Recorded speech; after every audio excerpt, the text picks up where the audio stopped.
ہاں السلام علیکم پیارے حضور. میرا سوال ہے کہ ہم عید کی نماز میں 7 دفعہ پہلی رکعت میں اللہ اکبر کیوں کہتے ہیں اور 5 دفعہ دوسری رکعت میں اللہ اکبر کیوں کہتے ہیں؟ اللہ خوشی کا موقع ہے، اللہ تعالیٰ نے اپنی بڑائی بیان کرنے کے لیے اعلان کروایا ہے، زیادہ اللہ اکبر، اللہ سب سے بڑا ہے کرو، اور یہی ہمیں سکھایا، یہی ہماری سنت ہے.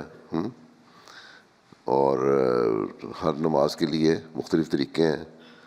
اب تم کہو گی ہم فجر کی نماز پہ 2 رکعتیں کیوں پڑھتے ہیں اور ظہر پہ 4 کیوں پڑھتے ہیں اور مغرب پہ 3 کیوں پڑھتے ہیں اور پھر 3 وتر کیوں پڑھتے ہیں اور 2 سنتیں کیوں پڑھتے ہیں اور عصر پہ سنتیں کیوں نہیں پڑھتے ہیں؟ تو یہ جس طرح اللہ تعالیٰ نے مختلف طریقے ہمیں عبادت کے سکھائے ہیں. اب جو ہوتا ہے ایکلپس لگتا ہے سورج کو، اس کی بھی نماز ہے.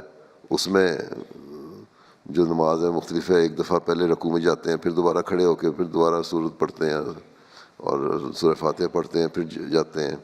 تو ہر نماز کو اللہ تعالیٰ نے مختلف شکلیں دی ہیں اس کی اہمیت کے حساب سے، اور یہی ہمیں اصل میں کر کے دکھایا. جو انہوں نے کیا ہم نے مان لیا. ٹھیک ہے، نقصان تو کوئی نہیں نا، فائدہ ہی ہے نا. اللہ اکبر کرتے تو اللہ یاد آتا ہے نا تمہیں.